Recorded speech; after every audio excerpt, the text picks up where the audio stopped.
Assalamualaikum warahmatullahi wabarakatuh. Pada kesempatan kali ini saya akan memberikan penjelasan tentang tugas mata kuliah Decision Support System yang diajar oleh ibu dosen kita, Ibu Nur Hafidah MKom. Perkenalkan, kami dari kelompok 2 dengan nama Muhammad Saiful Ayub dan Eki Mitani Sayanti, saya sendiri. Kami dari program studi Sistem Informasi Fakultas Teknologi Informasi Universitas Kyai Haji Abdullah Hasbullah Taman Beras, Jombang. Pada kesempatan kali ini saya akan memberikan penjelasan apa saja karakteristik umum Decision Support System. Karakteristik umum yang pertama, dipekerjakan dalam konteks keputusan semi terstruktur atau tidak struktur. Keputusan semi terstruktur adalah keputusan yang mempunyai sifat, yakni sebagai keputusan yang dapat ditangani oleh komputer dan yang lain tetap harus dilakukan oleh pengambil keputusan. Contoh, pengevaluasian kredit, penjadwalan produksi, dan pengendalian kesediaan, merancang rencana pemasaran, dan mengembangkan anggaran departemen. Perbedaan keputusan tidak terstruktur adalah keputusan yang penanganannya rumit karena tidak terjadi berulang-ulang atau tidak selalu terjadi. Keputusan ini umumnya terjadi pada manajemen tingkat atas. Informasi yang dibutuhkan umum, luas, internal, dan eksternal. Contoh, pengembangan teknologi baru, keputusan untuk bergabung dengan perusahaan lain, dan perekrutan eksekutif. Karakteristik yang kedua, dimaksudkan untuk mendukung pengambilan keputusan daripada mengganti. Decision Support System tidak dimaksudkan untuk menggantikan manajer. Manajer dan komputer bekerja sama sebagai tim pemecah masalah dalam memecahkan masalah yang berbeda di area semi terstruktur yang luas. Karakteristik yang ketiga, mendukung semua fase pengambilan keputusan, berfokus pada efektivitas proses daripada efisiensi. Peningkatan efektivitas pengambilan keputusan atau akurasi, timelines, kualitas ketimbang pada efisiennya, biaya pengambilan keputusan. Ketika sistem pendukung keputusan disebarkan, pengambilan keputusan sering membutuhkan waktu yang lama, tetapi hasilnya lebih baik. Karakteristik yang keempat, di bawah kendali pengguna Decision Support System. Pengguna harus mampu menyusun sendiri sistem yang sederhana. Sistem yang lebih besar dapat dibangun dalam organisasi pengguna tadi dengan melibatkan sedikit saja bantuan dari spesialis di bidang information system. Perangkat lunak OLAP dalam kaitannya dengan data warehouse memperbolehkan pengguna untuk membangun sistem pendukung keputusan yang cukup besar dan kompleks. Karakteristik yang kelima, menggunakan model data dan model yang mendasari. Karakteristik umum DSS adalah adanya kemampuan permodelan. Model adalah representasi sederhana atau penggambaran dari kenyataan. Terdapat 3 model. Yang pertama, ikonik. Replika fisik dari sistem, biasanya dalam skala tertentu dari bentuk aslinya. Contoh, GUI pada OOPL. Yang kedua, analog. Tak seperti sistem sesungguhnya, tetapi berlaku seperti itu, lebih abstrak daripada model ikonik dan merupakan representasi simbolis dari kenyataan. Contoh, bagan organisasi, peta, bagan pasar modal, dan speedometer.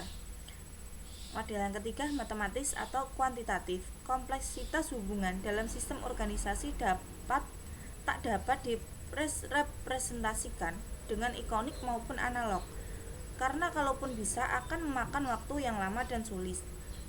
Analisis DSS menggunakan perhitungan numerik yang dibantu dengan model matematis atau model kuantitatif lainnya. Struktur umum dari model. Di area investasi keuangan, ada di area pemasaran, industri, manufaktur, akuntansi, transportasi, dan jasa. Membidangi decision variable, result variable, uncontrollable variable. Area investasi keuangan, decision variable, alternatif dan jumlah investasi lama, investasi kapan berinvestasi. Result variable, laba total, risiko, rate of return, pendapatan per saham, tingkat likuiditas. Uncontrollable variable, tingkat inflasi, rata-rata persaingan. Area pemasaran, decision variable, anggaran periklanan, di mana beriklan. Result variable, pangsa pasar, kepuasan pelanggan. uncontrollable variable, pendapatan pelanggan, dan tindakan pesaing. Di area industri manufaktur, decision variable, apa dan berapa banyak yang diproduksi, tingkat inventory, program kompensasi. Result variable, biaya total, tingkat kualitas, kepuasan karyawan. Uncontrollable variable, kepastian mesin, teknologi, dan harga bahan mentah. Di area akuntansi, decision variable, penggunaan komputer dan jadwal audit.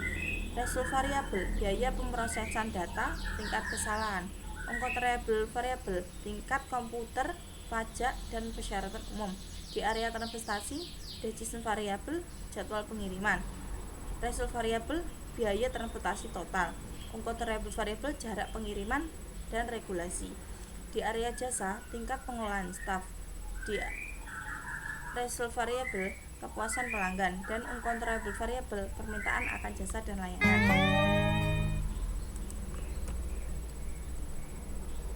Karakteristik yang keenam, memfasilitasi pembelajaran di pihak pembuat keputusan. Decision support system memfasilitasi pembelajaran dengan mengkombinasikan penggunaan model-model atau teknik-teknik analisis dengan teknik pemasukan data konvensional serta fungsi-fungsi pencari atau interogasi informasi agar dapat memperkuat posisi pengambil keputusan. Karakteristik yang ketujuh, apakah interaktif dan ramah pengguna? Jawabannya, decision support system sangat interaktif dan ramah pengguna dalam kapabilitas grafis yang sangat kuat dan antarmuka manusia. Mesin yang interaktif dengan satu bahasa alami bisa sangat meningkatkan efektivitas sistem pendukung keputusan. Kebanyakan aplikasi sistem pendukung keputusan yang baru menggunakan antarmuka berbasis web. Karakteristik yang ke-8, umumnya dikembangkan menggunakan evolusi sebagai hasil dari pengembangan proses di mana user DSS, DSS builder, dan DSS itu sendiri semua bisa saling mempengaruhi yang tercermin pada evolusi sistem itu dan pola-pola yang digunakan.